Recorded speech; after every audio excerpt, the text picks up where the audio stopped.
Yeah. Well, so excited to have you guys tonight. Again, everybody watching, welcome. This is Collective Bodyflight Academy with your host, Mike Silva, my best friend, Josh Evans. And tonight we got Ryan on the line. And just to remind everyone on today's episode, we're here to check out, review, talk about coaching video, tunnel, sky, gear, skydiving, whatever it may be. And we'd love for you guys to send videos in. And at the beginning of every episode, we love to just check out and hear what's going on in everyone's flight world. So, Josh, how you been, man? What's been new with you in flying? Real good, man. Coaching at the Colorado Springs Tunnel. I've said this to a few people, and other than when I got my job initially at the wind tunnel, moving everything down to the Springs has been the greatest thing that's ever happened to me in skydiving. It's amazing. Ryan will tell you about it. He flies with me down there. Oh, yeah. Also, this hasn't quite happened yet, but on Thursday of this week, I'm leaving to go out to California to do my first world record in 12 years. So I'm pretty excited about that. Knock off the dust. Yes. I'll have to catch you up on that next time. Hopefully it goes fine. So we'll see. I love it. I love it. And Ryan, what about you, man? What's been your most recent flight? My most recent flight was this weekend. I just got just one otter belly jump before the winds came in. So just got the license a couple weeks ago. So hit the very small number of 33 jumps, but it just gets better and better. So 33 more than most humans will ever get on this planet. I appreciate that. So, but honestly, I'd probably, the tunnels at this point is a much bigger, part of my training than in the sky, especially in the spring and the winter, which was been the majority of me and Josh's time together. So yeah, we've done maybe an hour and a half, maybe 2 hours together now. And the last 3 sessions we started sit flying, and on the most recent session, Ryan is pretty much like sit flying for 30, 45 seconds straight, moving around, following heading changes, level changes. So the last session was a pretty awesome and major breakthrough.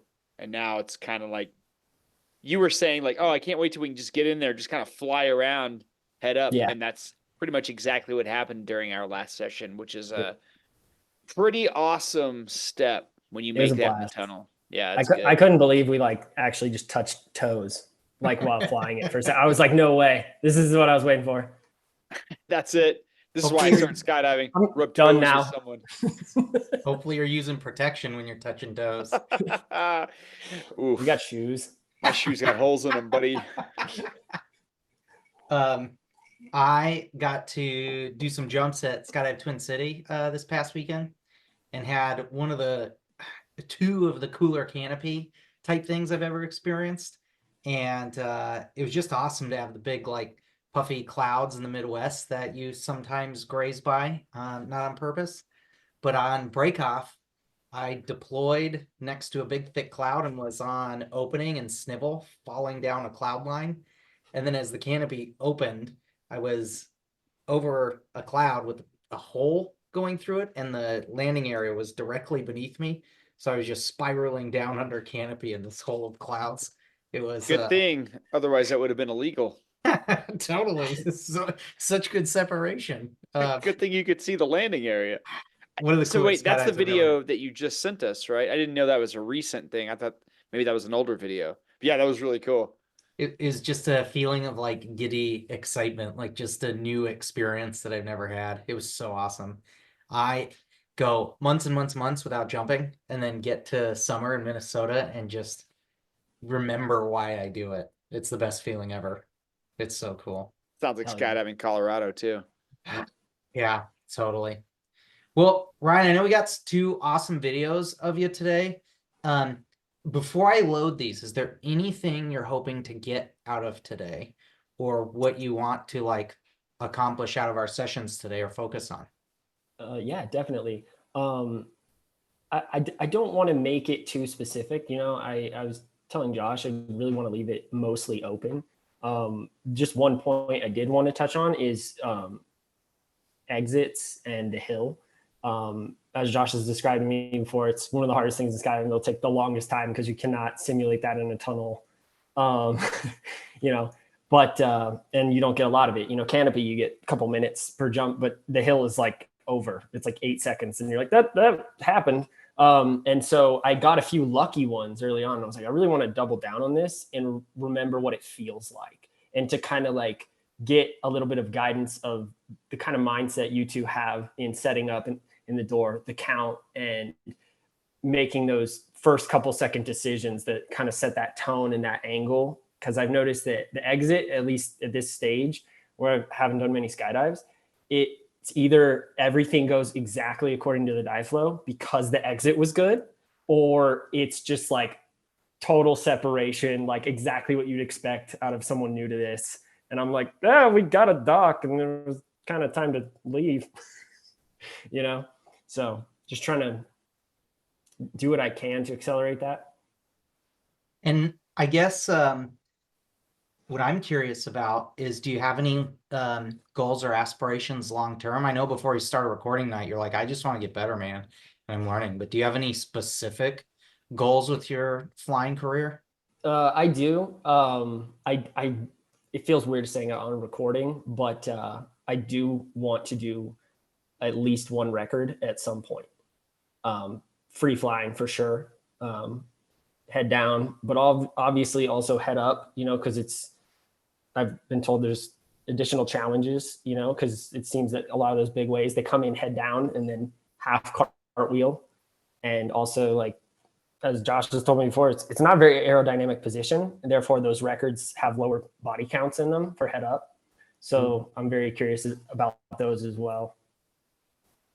I love it. But well, that totally gives me a lot of context. And I think when you're talking about what your goals are, one of the first steps is to speak it out loud versus just thinking about it internally. So let's get this going. Awesome. I'm gonna share my screen. Let's tear some new goal holes. Hell yeah. And guys, let me know if this is showing up okay on my side. Yeah, looks good. Okay.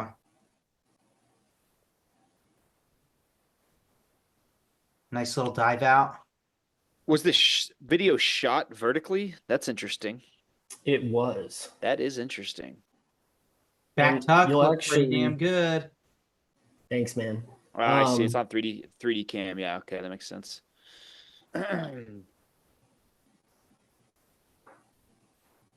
Good lower body movement on a leg turn in the sky. Thank you. What jump number was this, Ryan? Nice. Nice. Yeah, nice indeed. It was. Thank you. It was fun. No, I was feeling it and had no idea what I was doing, but that was jump 25. So I actually didn't get the license that day, but that was my 25th jump. Cool. It's a lot better than my 25th jump. Oh yeah. Yeah, the wind tunnels changed everything. Yeah, Truly. This skydive right here was completely unattainable to me at 25 jumps. Like, not even like fathomable.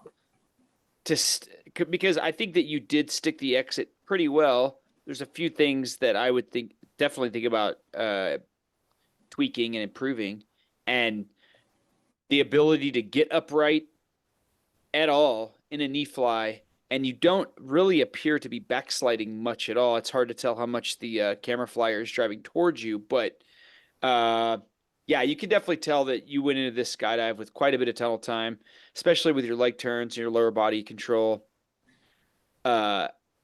Should we take a look at the exit a little bit closer, Mike? Yeah, I'll just kind of put that back to back as we're watching.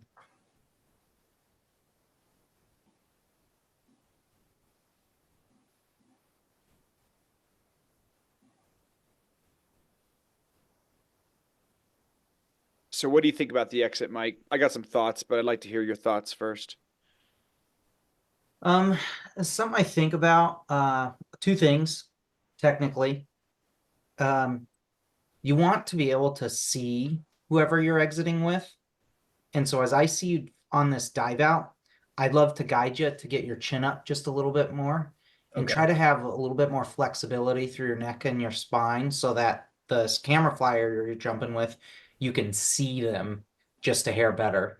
your head controls your hips and your spine and your torso.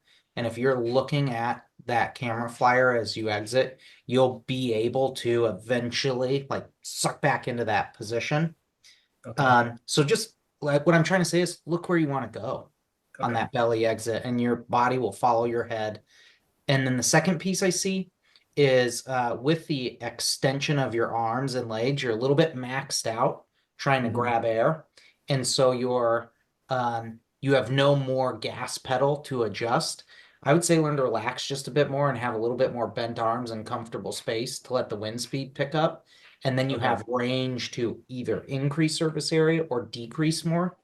But the Okay. way you're exiting right now is just maxed out, so you can't get any more surface area.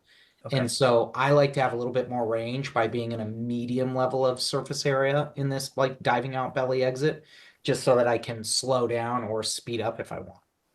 All right. I don't know. What do you see, Joe? Like Ryan, I'm well known for just flipping exits and static. I Okay. would be very curious to get Josh's opinion on this with his experience in AFF and just jumping, which eclipses mine like 10-1. Okay. Even with, I don't know, even with you saying 10-1 experience to you jumping, I still find exits to be like the hardest part of every single skydive, especially as soon as you start linking two people together, it's a whole different game. But I think where you're starting is, I mean, it's a great starting point, and your exit looks really good for 25 jumps. So, like, kind of like the mindset I take with exits is I want to try to get set up in the door as close to the shape of position that I want to hit the wind stream. So, what I would do for this exit, yeah, pause it right there. So, since you're so close to the camera flyer, I wouldn't even try to go head down on the hill, at least like in relation to the plane right away. I would come out and stay in this orientation. So I would Okay. come out and stay, I would stay sideways. So Okay. I'm like this. I'm horizontal instead of vertical. And I'd be looking over my left shoulder. I would have my arms like this. So essentially like encouraging Like a my side slide. movement. Yeah, Oh, down the like hill. right arm towards the prop. And Okay. as I come out, I would have my right arm really, really high, my left arm really, really low. So as I step out of the plane, my body instantly wants to turn and get vertical on the wind. Mhm. So the wind's hitting me on my stomach, but in relation to the horizon, like my body is horizontal. Okay. So instead of being head down on the hill. And then when you set up in the door, also, I would have your right knee raised a little bit. So everything on your right side is already high as you come out of the plane. Everything on your left side is low. And that would allow you to basically be sideways, looking over your left shoulder and looking at the person you're jumping with. And you'll probably find like a second or two out of the plane, it's going to want to naturally rotate. But since you would already have your eyes on him, you'd be more likely to rotate into an orientation where you could see him. Whereas right now, you can see like immediately out of the plane, we can't see your Mhm. eyes. And Right. so you rotate and your eyes just kind of stay on the ground right there. And honestly, like that all corrects itself within about 3 seconds, anyways. Play that. Let's see how long it is from there until you can see his face. So 1,000 to about 2 seconds. 2 seconds. It's pretty quick. But like you said, the hill is, 5 to 8 seconds. So Mhm. if you want to really nail the exit, especially if you start taking something like this out, like linked up with another flyer, you're going to want to be in a position that's as close to your presentation on the wind as possible in the door. So when you come out, there's little to no movement. It's Okay. just taking what you're doing in the door, transplanting it to the wind stream. And then I think one of the biggest secrets on exits is the exit is really more momentum based than it is flight based, because even if the plane is hauling across the ground, you're still doing like maybe 100 miles an hour, which is, if you were going 100 miles in the wind tunnel, you'd be like, oh my God, this is slow. I can barely stay up. Barely belly fly. Exactly. And so for the Barely. first 3 or 4 seconds, you have way more authority with the momentum that you leave the plane than you do with flying it. And that's not to say you can't fly coming out of the plane. Obviously, there are subterminal magicians that can fly right out the door, and that's something that you'll kind of develop as you do more and more exits. But if you want to come out and turn, you would basically want to be rotating as you come out of the plane, so you have momentum coming out. If you want to come out and hold still, then you come out and you do what I call a statue, where you just step out of the plane, and whatever position you're in, you essentially just freeze in that position. And if you do, you'll be stable for the first 3 or 4 seconds. The reason that people start tumbling on the hill is almost always because they're like rolling the windows down. And since the exit has so much momentum authority, that rolling the windows down starts making you tumble. Okay. I don't really see those, the momentum issues here. Like, you're definitely not swimming or anything as you come out of the plane. Most of those problems, I think, would be fixed by just being left arm low, right arm high, and looking over your left shoulder, and you probably would have had perfect eye contact with him the whole time. Okay. We're kind of nitpicking it because that's a pretty great exit. And if I was on a skydive with a student that did that, I'd be like, you totally nailed that exit. Pass. But Yeah. you're here to get better, so we're going to pick it apart with Okay. as much granularity as we can. I did have some help, by the way. Shout out to Sam Scharfenberg at Mile High. He brought in this mindset that was just super cool. Josh, we've talked before about, how when someone believes in you and doesn't overthink it, like you just perform your best, because they're like, yeah, let's just talk it over one time, but we're going to nail it. Right. And it's like, yeah. And that plus whatever, like you said, he was doing, like driving forward or just reading my kind of rushed count very well. He's making me look better than I am, for sure. You have anything to add on that exit, Mike? As I'm watching, man, I mean, it's super quick for you to leave to the point you have control and are ready to initiate a backflip. Like, we're nitpicking, but you look great, man. It's a nice, clean exit. I think you gave a really good count as well. But having eye contact on the count and then as you left might help just a hair. Okay. Really good body position, though. Who trained you, by the way? I don't know. Some scumbag. Perfect. Oh, something right here that I wanted to talk about. So right there, you come in and dock, and then as you release, this could be the GoPro effect. It's really hard to tell, but you come in and dock and release, and then it looks like you backslide. It could be you, could be the camera flyer moving. No, I'll admit it. So that is a really common phenomenon. It's really hard to stay close to someone. But we've talked about this. I've told you now that you're getting more comfortable sit flying, I've told you basically want to always be moving slightly forward in a sit, because as soon as you let your guard down, you're going to backslide. And this is also kind of something that happens with belly fly docking.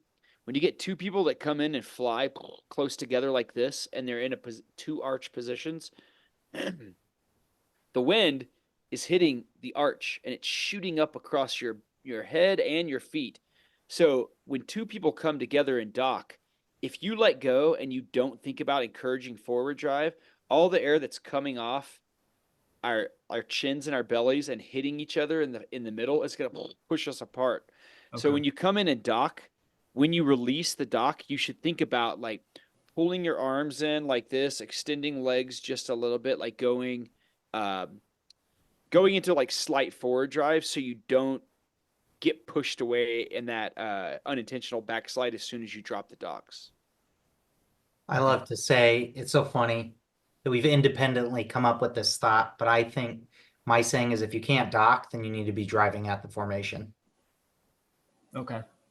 And yeah, supernatural phenomenon. That's a nice dock.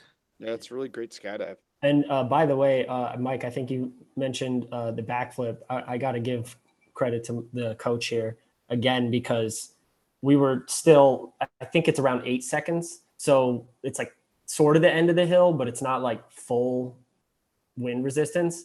And, you know, that was part of the dive flow was, as soon as we get off the hill, you know, do a backflip. And I was like, I feel like we're still on the hill. Like I'm sliding to the right. I'm kind of tilted. And he did like, do it now. And I was like, oh, this feels super slippery and mushy and sketch. But as soon as I did it, he like gave me that nod, like, yeah, you could do it. You just weren't ready to know how that was going to feel. So. Have you had a chance to do any back tucks or sit to sit backflips in the tunnel yet? No flips in the tunnel yet. Do you do like flips on trampolines or diving boards or gymnastics? Yeah, I mean, not in a long time, but when I was very, very young, I had a next door neighbor who was a sponsored snowboarder in high school.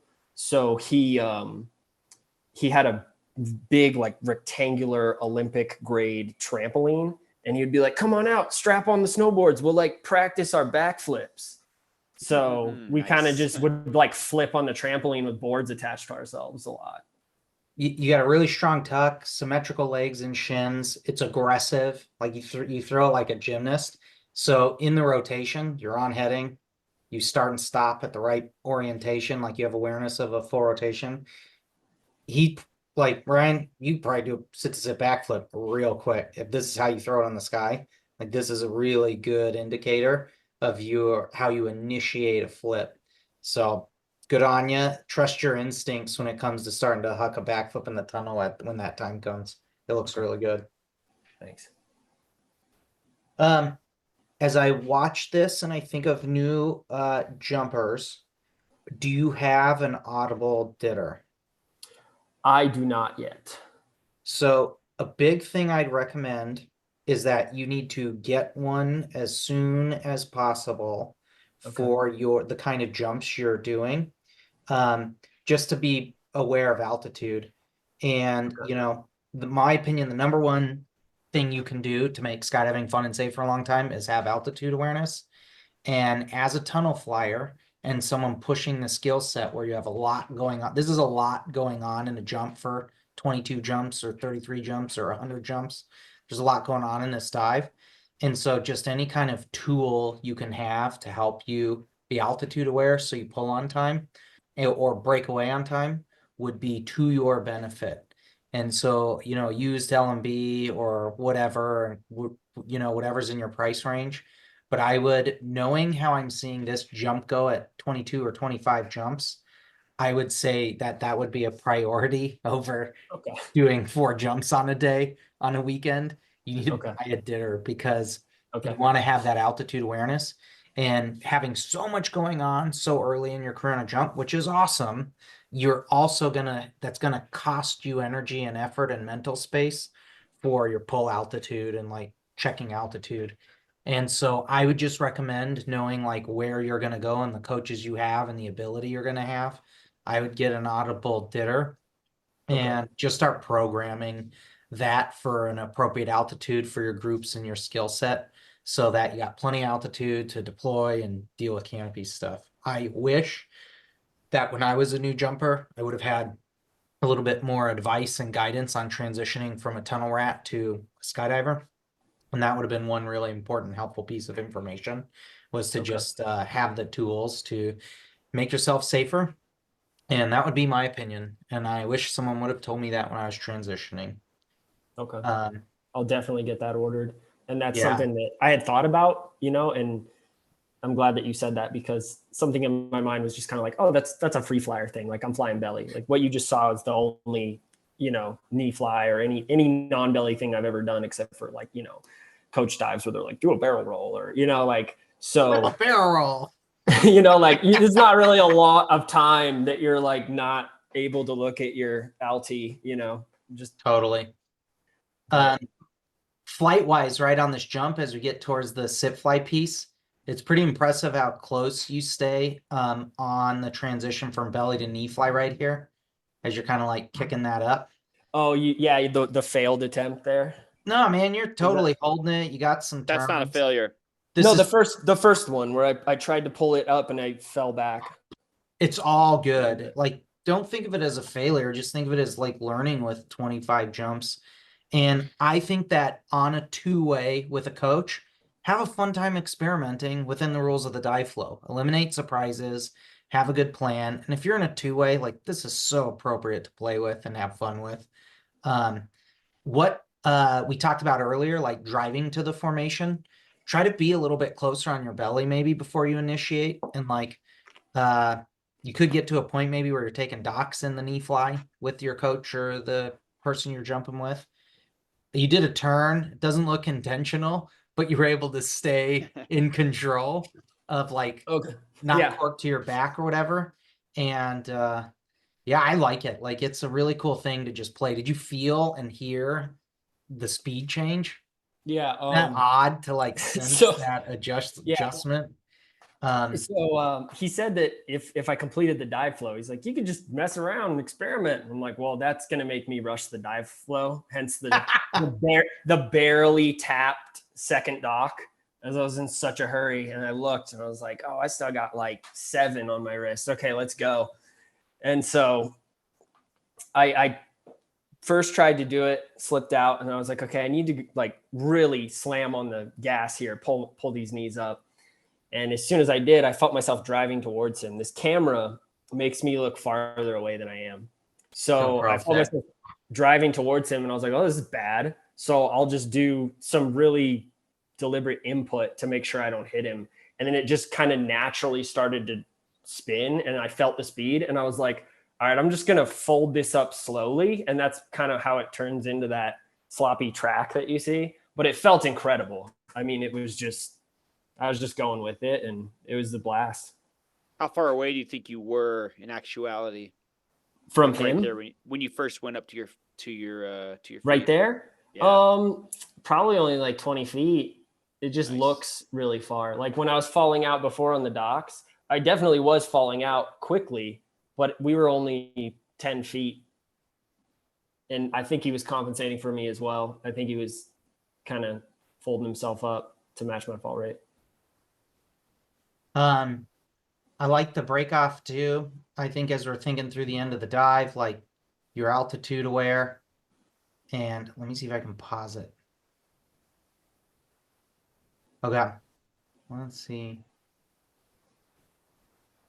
What's really, really crazy about skydiving that feels different than the tunnel is the point of the break off is to create horizontal separation. The more, the better from the people you're jumping with.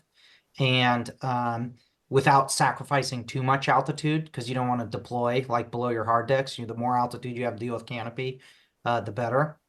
And so it's really crazy about skydive that I would get you excited about and have you be pumped about is that you can go 100% on the track. You almost never get to do this in the tunnel until you're at a very elite level of flying and understand like the tunnel, the balls, the net, your wind speed, your position, right? Because there are huge consequences for maxing out in the tunnel. The sky is different because there are no walls or net to worry about. And on the break off, your goal is to get as far away from people as you can while preserving altitude at the You right can't get time. too far away. You can't, there is no such thing. So when I look at this position at the end and I'm seeing you track away on from 0% to 100%, how much of your capacity of your movement would you say you're using to get away on this jump? Right there. Yeah, like in this little sequence. It's hard to pause because it's only a few seconds. Yeah. So I actually remember I kind of was at like I want to say like a 6 out of 10, right where you see. Yeah. And then a couple seconds after that, because as I've learned early on, if you initiate into a track too fast, at my experience level, you get too much angle and you kind of like teeter-totter and then you have to recover. So I was at about a 6 there. And then after I leave the screen for the next 3 seconds, I make it more flat and more steep. So I probably took it up to about like an 8 out of 10. I bet you're about 15% capacity right there. I'm with Josh. You think so? Yeah, Oh, yeah. 15. So my tracks are sloppy. I've exposed myself. No, yeah, not sloppy. It's just new and you're transitioning your skills. So let's think about technique, arms, legs, and torso for a track. With the arms, bring them back and down to your sides, where your pinkies are touching your thighs, palms facing the earth, straight as they can be, with no gaps between your side body and your arm, as tight as you can be. Okay. Flat. Hands. I don't know. What do you do, Josh? I like my thumbs touch like a karate hand, like as tight. I don't want any wind going through any gap in my fingers. And flat is going to create the more surface area. So it's like as flat as it can be on the side. So that would be what you want with your arms. With your legs completely extended, locked out at the hips, knees, and ankles, with everything touching. Thighs, knees, ankles, calves touching. No air is going through the middle of your legs. As pinned out and as flat and as touching as you can be, as narrow as you can be. And then with your body, I think a lot of the wobble comes with the body. And so what you want to do 100% is to be like flat with your torso, maybe just a tiny bit of flex through your chest and concave, to just produce that maximum drive, and maybe a little bit of a chin tuck, just pushing as hard as you can. The track is the part of the skydive where I feel the most physically engaged the entire For time. sure. The track is like, yeah. So everything Mike is saying, I also roll my shoulders and I de-arch my hips. So I'm trying to create a de-arched, like low pressure all across my torso. So shoulders are rolled, hips are de-arched, legs are extended, arms are all the way back with the fingers touching, everything cupped in, everything touching the body. And then I also think I have like fast thoughts as I'm going into it. Like, I feel like if I'm thinking about going fast, I'm going to go even faster. Like, I want to feel like I'm shooting out of the barrel of a gun whenever I get to like maximum amount of track. Okay.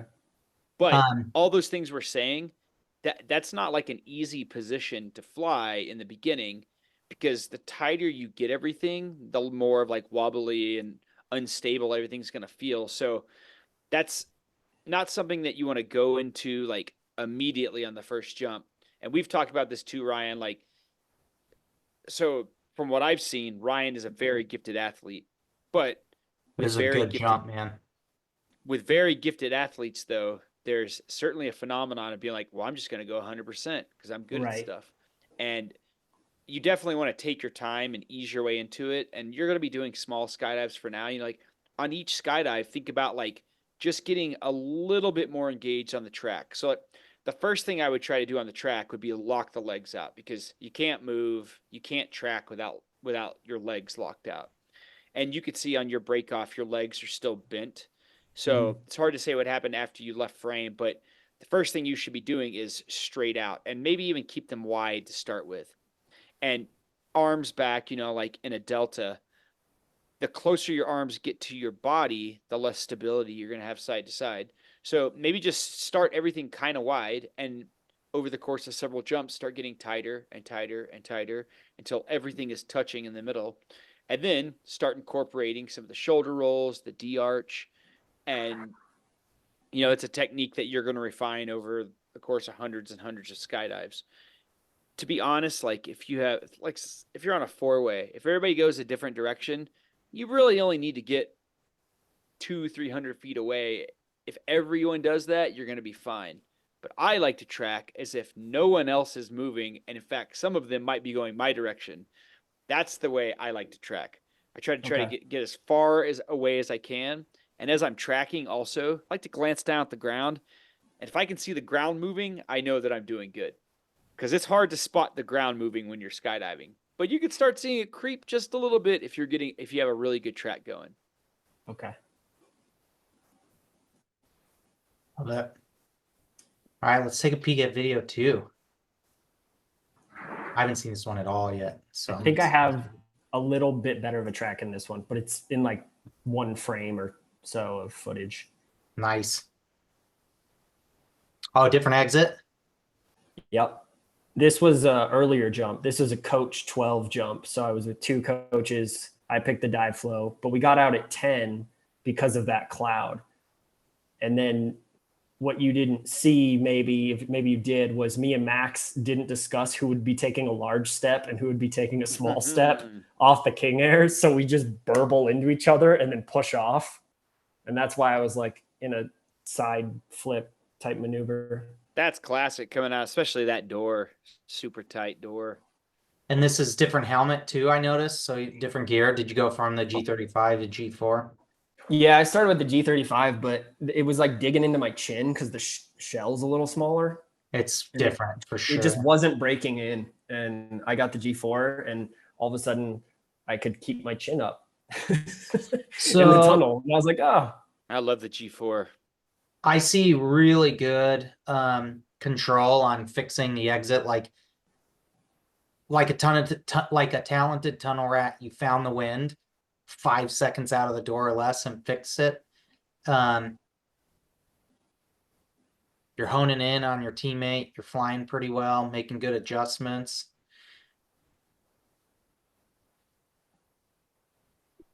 I'm seeing there's a lot of levels going on in this jump. So I think this has actually gotten better over the last few sessions that we've flown the tunnel. Like we've started doing some flat VFS style warm-ups with more belly flying and more formations. Like I'm seeing a lot of really like big wide arms, but for your body type, I mean, you are going to want to reduce as much drag as possible on your belly, and the bigger you get, the slower you're going to get. So getting into that mantis style position, like I want to have basically like a big loose triangle with my hands right about eye to mouth level. It's kind of about where I want my hands to sit. Okay. And then with fall rate, if I want to go slower, then I could flatten everything out. If I want to go faster, I could bring my elbows down like this. And I find that most of the time I'm usually flying on my belly with my elbows down because you and I are built pretty similarly. It's not a conducive body type for fast fall on your belly. And plus, like, being guys and it's harder to arch, it's like basically fall rate is always going to be a problem on your belly. So you really want to just start flying like tighter position, keep the arms in tight, keep the legs together, arch more from the hips, just trying to reduce as much arm and leg drag as possible when you're on your belly.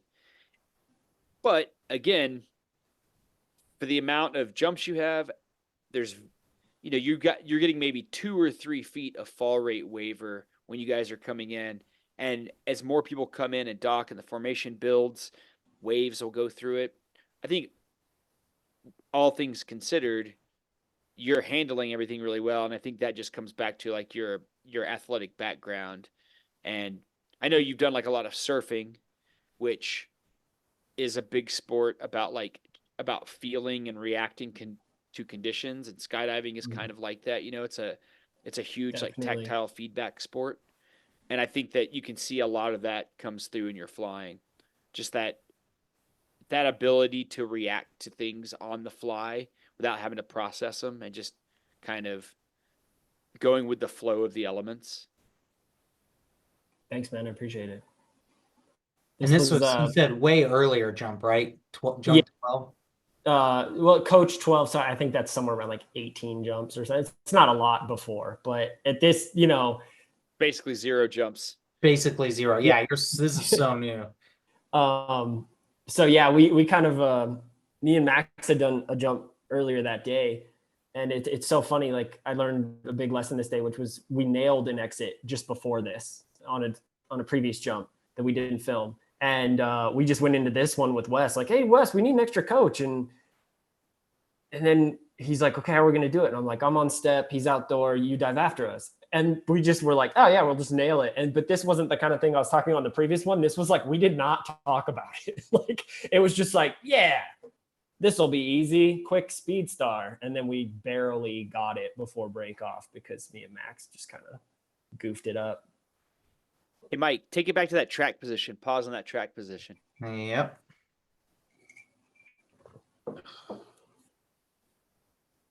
There we go.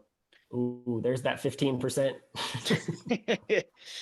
So you can see arms higher than your body, legs wide, arms wide. So this is several jumps ago, but on your next skydive, start. This is probably going to be pretty similar to what you're still working with. So start by locking out your knees. I think about like trying to hyperextend my kneecap through the back of my knee. Like we've talked Okay. about this before, like when it comes to like standing in the tunnel. And this is something that I tell people a lot, like when they start flying stag on their feet. Like when you extend your leg, you basically want it to be as straight as possible. So the way you do that is by pulling your knee back as far as you can. It should almost feel like a pop as your knee like locks into position. Try to do that on your track, and then start by bringing the legs together and just see if you can control that. Like keep your arms exactly where they are, but lock the Okay. knees out, bring the legs together. And then if you control that well, then on the next skydive, do that same thing, but then bring the arms down. And you can see how high your arms are. Like your arms are kind Yeah. of tethering on the wind right now. It looks like there's very little muscular resistance against the wind on your arms. Like this looks to me like the wind is just kind of taking your arm back, and it's just kind of tethering behind you. So apply some pressure with the palms and push your hands down. Maybe just get your hands down level with your hips. And then on the next skydive, now try to touch your hips.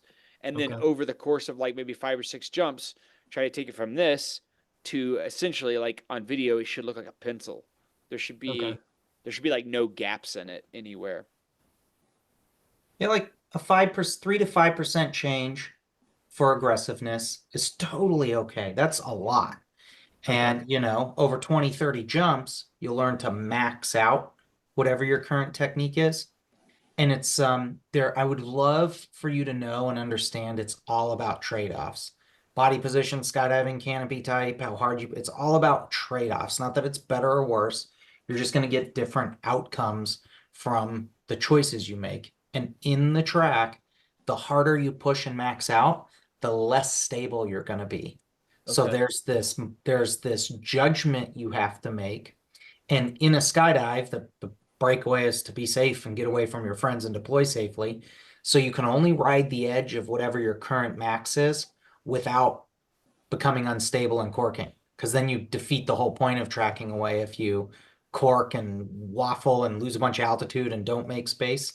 So you got to learn to ride your edge. And if Ryan's max is here, 50%, where this is like if you push any harder, you're gonna cork or fall over or change directions or lose control, then that's your max. And you only get to go to that for a jump or two and then increase it 1 or 2 or 3% and then kind of raise your technique. So it's like this mature level of decision making where the goal is to get as far away from the group as possible.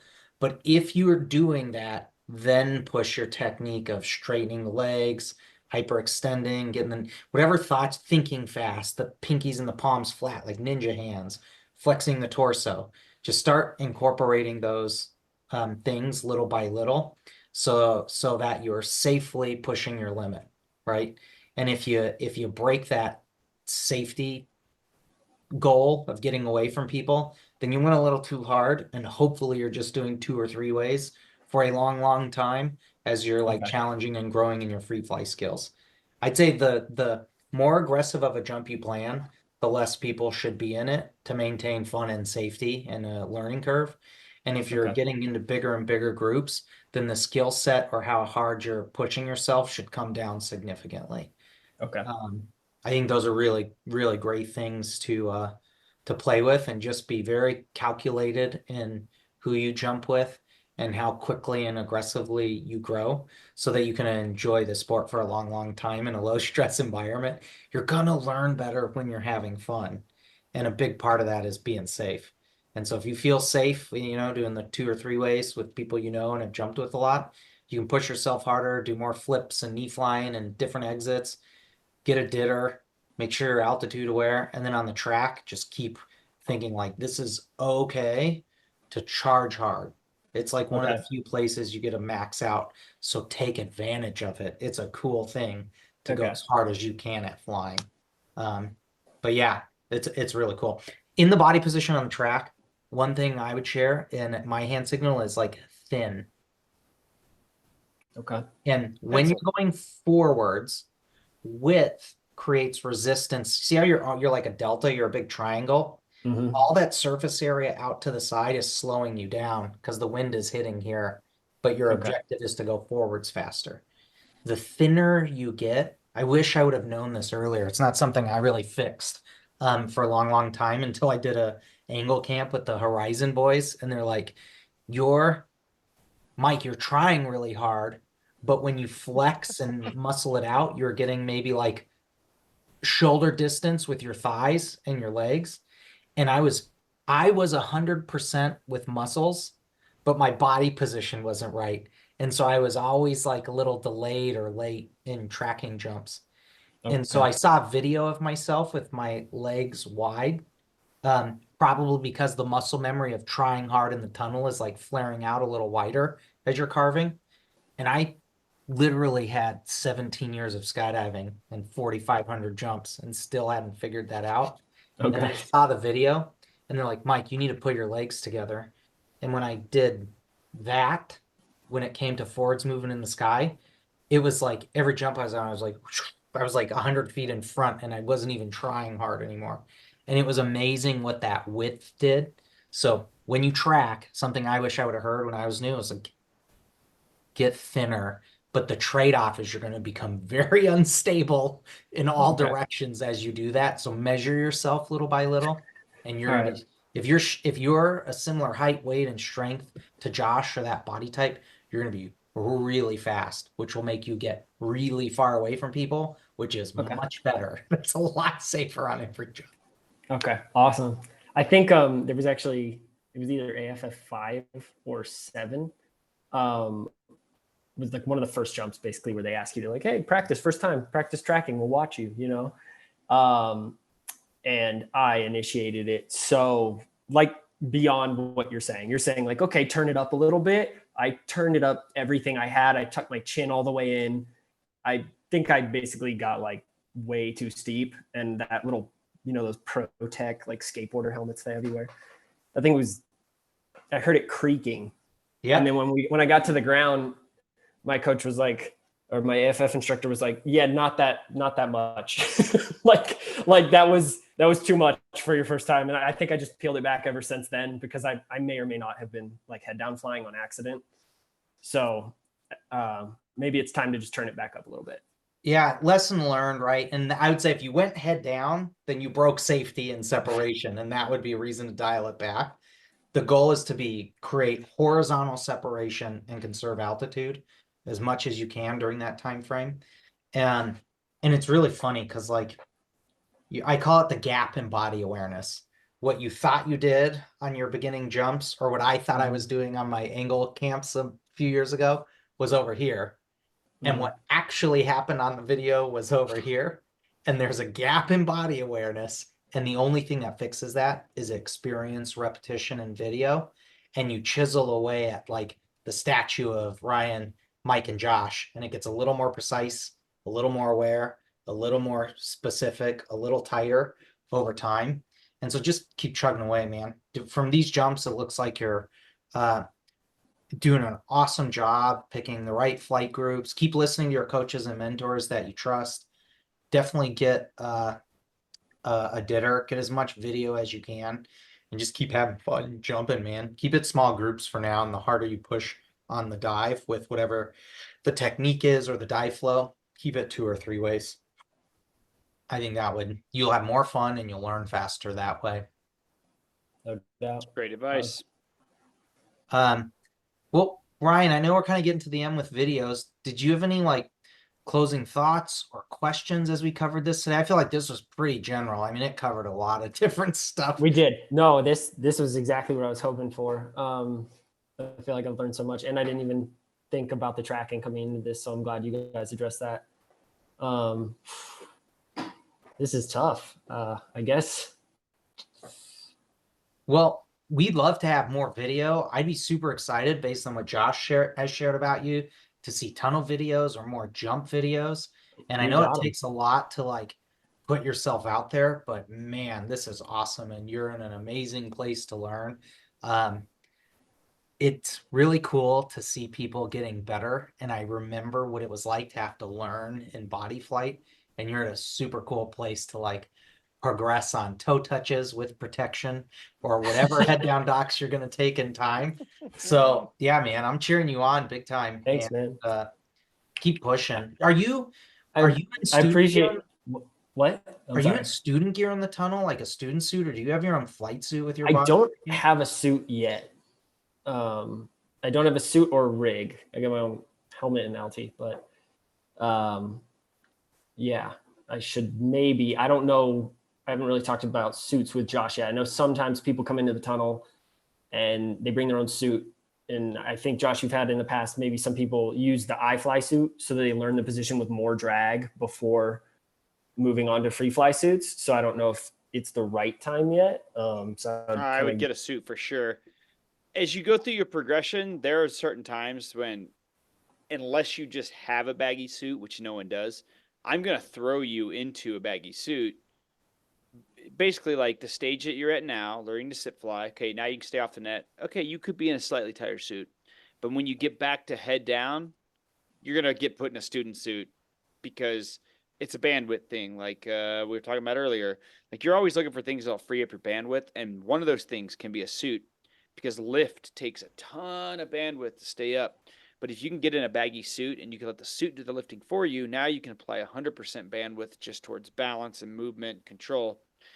So even if you have your own suit, you're going to get thrown into a student suit at certain points anyways. Okay.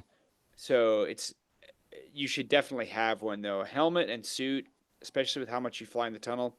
You fly in the tunnel more than you skydive. And Definitely. those are two pretty easy pieces of gear to get a hold of. Much easier than getting a rig. And it will just monumentally change your experience in the tunnel. So next time we fly, I've got something that you can try at least as a stopgap. Awesome. Um, Appreciate it. and as we're talking through gear too, and you brought up a really important point, you're renting gear or you're borrowing gear, and you're in like a javelin kind of look like to my Mhm. it's my best guess.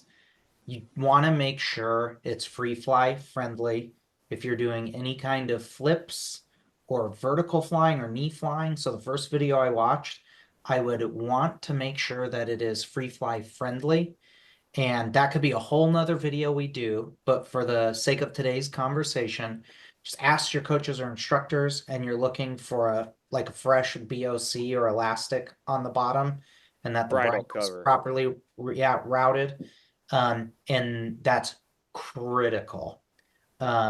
And then there's a ton of other big tips and tricks we'll share with gear or what rig you buy or how to modify it or improve it for your body type and time. But for now, just double check and ask the question, is this rig free fly friendly? And you can ask Josh about that, ask your instructors about it. And if you are not able to jump a rig that's free fly friendly, or someone's like, it's kind of old or ragged out, or I don't know, that would be your Keep it on the choice to be like, belly. yep, belly and Got tracking it. jumps. That's the end. No pushing, no nothing. You don't pass go if it's not free fly friendly rig. So we'll talk more about that. But Number one rule of skydiving, don't get hurt. That's a good rule for life. But with skydiving, number one rule is don't get hurt because it can ruin the entire sport for you. It can ruin your life.